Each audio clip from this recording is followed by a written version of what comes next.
Selamat pagi dan salam sejahtera untuk kita semua. Terima kasih untuk waktu dan kesempatan yang diberikan kepada saya untuk menjelaskan materi mengenai perencanaan audit dan prosedur analitis. Sebelum saya lanjut, ada baiknya saya memperkenalkan diri terlebih dahulu. Nama saya Iratika Tambunan dari kelas Arapo 5A. Kita langsung saja ke pembahasan yang pertama, perencanaan audit. Standar audit yang berlaku umum mengenai pekerjaan lapangan yang pertama mengharuskan dilakukan perencanaan yang memadai. Auditor harus melakukan perencanaan kerja yang memadai dan harus melakukan pengawasan secara seksama terhadap pekerjaan yang dilakukan oleh para asistennya. Terdapat 3 alasan utama audit melakukan perencanaan tugas, yaitu auditor mampu mendapatkan cukup bukti yang memadai sesuai dengan kondisinya. Yang kedua, untuk menjaga supaya biaya tetap terjangkau. Yang ketiga, mencegah kesalahpahaman kepada klien. Jika kantor akuntan publik ingin meminimalkan kewajiban hukum dan mempertahankan reputasi yang baik dalam masyarakat bisnis, bukti yang tepat yang mencukupi harus diperoleh. Agar tetap kompetitif, kantor akuntan publik harus menjaga kewajaran biayanya. Menghindari kesalahpahaman dengan klien sangat diperlukan untuk membina hubungan baik dengan klien dan memfasilitasi pekerjaan berkualitas tinggi dengan biaya yang wajar. Sebelum ke pembahasan selanjutnya, kita akan membahas tentang 2 istilah risiko. Yang pertama, risiko audit yang dapat diterima atau acceptable audit risk adalah ukuran seberapa besar auditor bersedia menerima bahwa laporan keuangan akan salah saji secara material setelah audit diselesaikan dan pendapat wajar tanpa pengecualian telah dikeluarkan. Apabila auditor memutuskan untuk memilih risiko audit yang dapat diterima yang lebih rendah, ini berarti auditor menginginkan kepastian yang lebih besar bahwa laporan keuangan tidak mengandung salah saji secara material. Risiko 0% berarti kepastian dan risiko 100% berarti sama sekali tidak yakin. Yang kedua, risiko inherent. Risiko inherent adalah ukuran penilaian auditor atas kemungkinan adanya salah saji yang material dalam suatu saldo akun sebelum mempertimbangkan keefektifan pengendalian internal. Sebagai contoh, jika auditor menyimpulkan bahwa kemungkinan besar ada salah saji yang material dalam akun seperti piutang usaha, auditor akan menyimpulkan bahwa ada risiko inherent yang tinggi pada akun piutang usaha tersebut. Penilaian risiko audit yang dapat diterima dan risiko inherent adalah bagian yang penting dari perencanaan audit. Karena hal itu membantu menentukan jumlah audit yang harus dikumpulkan dan staf yang dibutuhkan untuk penulisan itu. Sebagai contoh, jika risiko inherent untuk persediaan tinggi karena masalah penilaian yang rumit, lebih banyak bukti yang harus dikumpulkan dalam audit persediaan, dan staf yang lebih berpengalaman harus ditugaskan untuk melakukan pengujian di bidang ini. Selanjutnya, kita membahas tentang menerima klien dan melakukan perencanaan audit. Perencanaan awal audit melibatkan 4 hal, yaitu yang pertama, auditor menentukan suatu keputusan dalam pemberian jasa kepada klien baru ataupun pada klien lama. Penentuan ini biasanya dilakukan oleh auditor yang berpengalaman yang berwenang mengambil keputusan penting. Yang kedua, auditor mengidentifikasikan keperluan klien dalam pengauditannya. Auditor mengidentifikasi mengapa klien menginginkan atau membutuhkan audit. Informasi ini akan mempengaruhi bagian dari proses perencanaan selanjutnya. Yang ketiga, auditor harus sepaham atau menyetujui kontrak kerja kepada klien. Untuk menghindari kesalahpahaman, auditor harus memahami syarat-syarat penugasan yang ditetapkan oleh klien. Yang keempat, auditor harus merencanakan pengauditan atas laporan keuangan yang diterimanya. Auditor mengembangkan strategi audit secara keseluruhan, termasuk staf, penugasan, dan setiap spesialis audit yang diperlukan. Penerimaan klien. KAP memiliki tanggung jawab hukum dan profesional, maka hal tersebut mengharuskan selektif dalam memilih klien, seperti klien harus memiliki integritas, klien harus mematuhi aturan kantor akuntan publik yang dianjurkan, dan imbalan jasa audit yang layak untuk diterima auditor. Sebelum penerimaan klien baru, kantor akuntan publik harus menyelidiki calon klien yang baru dengan melihat posisi calon klien dalam komunitas bisnis, stabilitas keuangan, dan hubungan dengan kantor akuntan publik sebelumnya. PSA 16 atau SA 315 menjelaskan, auditor dalam melakukan tugas kepada klien baru harus berkomunikasi kepada KAP sebelumnya agar dapat membantu auditor mengevaluasi, menerima atau menolak kontrak kerja. Dalam melakukan investigasi pada klien baru, auditor harus mendapatkan dari hukum lokal, KAP, bank dan bisnis atau rekan bisnis yang berkaitan dengan klien tersebut. Alasan klien melakukan audit. Terdapat dua alasan utama yang mempengaruhi risiko audit yang dapat diterima, yaitu siapa para pengguna laporan keuangan yang diaudit, dan yang kedua, tujuan apa menggunakan laporan tersebut. Dalam kontrak kerja, auditor dapat memperoleh informasi tambahan mengenai klien yang sedang diaudit serta mempengaruhi risiko audit yang dapat diterima oleh auditor. Kesepahaman dengan klien. Pemahaman yang jelas atas kondisi kontrak kerja harus dimiliki oleh klien dan KAP sesuai dengan PSA 05. Menjelaskan auditor harus mendokumentasikan kesepahaman KAP dengan klien dalam perjanjian kontrak kerja yang berisikan tujuan kontrak kerja, tanggung jawab auditor, manajemen, dan keterbatasan dalam kontrak kerja, dan hambatan yang mungkin ditemukan dalam pekerjaan auditor.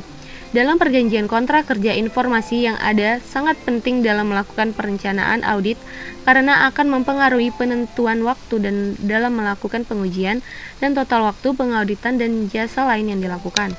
Selanjutnya, menyusun strategi audit. Dalam menyusun strategi pengauditan, auditor harus mempertimbangkan faktor seperti jumlah lokasi klien pusat dan anak cabang dan pengendalian internal klien yang sebelumnya dalam menyusun pendekatan awal pengauditan. Keuntungan dalam penyusunan strategi adalah dapat menentukan sumber yang diperlakukan dalam kontrak kerja, penugasan dalam kontrak kerja, dan biaya dalam kegiatan pengauditan. Memilih staf untuk kontrak kerja. Menurut standar umum, audit harus dilakukan oleh orang yang memiliki pelatihan teknis yang memadai dan keahlian sebagai seorang auditor. Yang kedua, mengevaluasi kebutuhan akan para ahli dari pihak luar telah diatur menurut PSA nomor 39 yang memuat ketentuan untuk memilih ahli dan menelaah pekerjaan mereka. Yang kedua, memahami bisnis dan industri klien. Pemahaman yang menyeluruh atas bisnis dan industri klien serta pengetahuan tentang operasi perusahaan sangat penting bagi auditor untuk melaksanakan audit yang memadai. Prinsip-prinsip dasar lain dalam standar auditing menyatakan auditor mengidentifikasi dan menilai risiko salah saja material, apakah karena kecurangan atau kesalahan, berdasarkan pemahaman tentang entitas dan lingkungannya, termasuk pengendalian internal integritas. Sifat bisnis dan industri klien mempengaruhi risiko bisnis klien serta risiko salah saji yang material dalam laporan keuangan.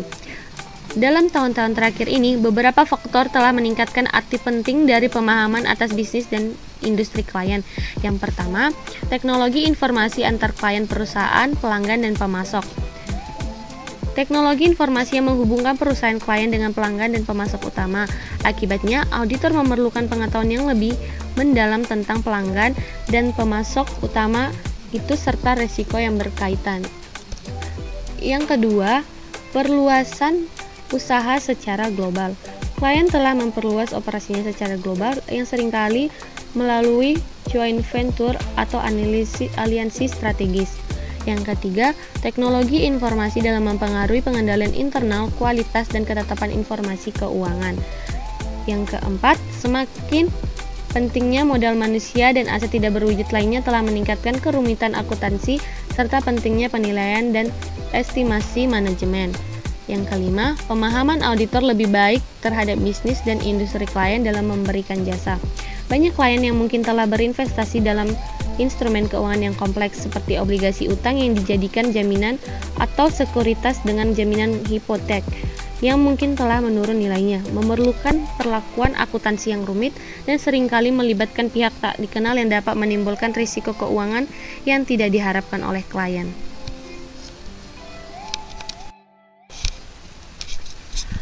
Selanjutnya kita membahas tentang industri dan lingkungan eksternal. Terdapat 3 alasan dalam mendapatkan pemahaman baik atas industri klien dan lingkungan eksternal. Yang pertama, Risiko yang berkaitan dengan industri tertentu dapat mempengaruhi penilaian auditor atas risiko bisnis klien dan risiko audit yang dapat diterima, dan bahkan dapat mempengaruhi auditor dalam menerima penugasan pada industri yang lebih berisiko, seperti industri simpan pinjam dan asuransi kesehatan. Yang kedua, risiko bawaan umum atas semua klien dalam beberapa industri tertentu. Risiko inheren tertentu sudah umum bagi semua klien dalam industri tertentu. Familiaritas dengan risiko-risiko tersebut akan membantu auditor dalam menilai relevansinya bagi klien yang bersangkutan. Yang ketiga, industri yang memiliki ketentuan akuntansi yang khusus. Banyak industri memiliki persyaratan akuntansi yang unik yang harus dipahami oleh auditor untuk mengevaluasi apakah laporan keuangan klien telah sesuai dengan standar akuntansi. Selanjutnya, operasi dan proses bisnis. Auditor harus memahami faktor atau sumber utama pendapatan, pelanggan pemasok utama, sumber pendanaan, dan informasi yang relasi dengan melakukan beberapa kegiatan, yaitu yang pertama, mengunjungi pabrik dan kantor yang dimiliki klien dalam mendapatkan pemahaman atas operasi bisnis klien dengan mengamati kegiatan operasi secara langsung serta menemui pegawai. Yang kedua, mengidentifikasi pihak-pihak atas transaksi yang memiliki hubungan istimewa kepada klien. Selanjutnya, manajemen dan tata kelola perusahaan.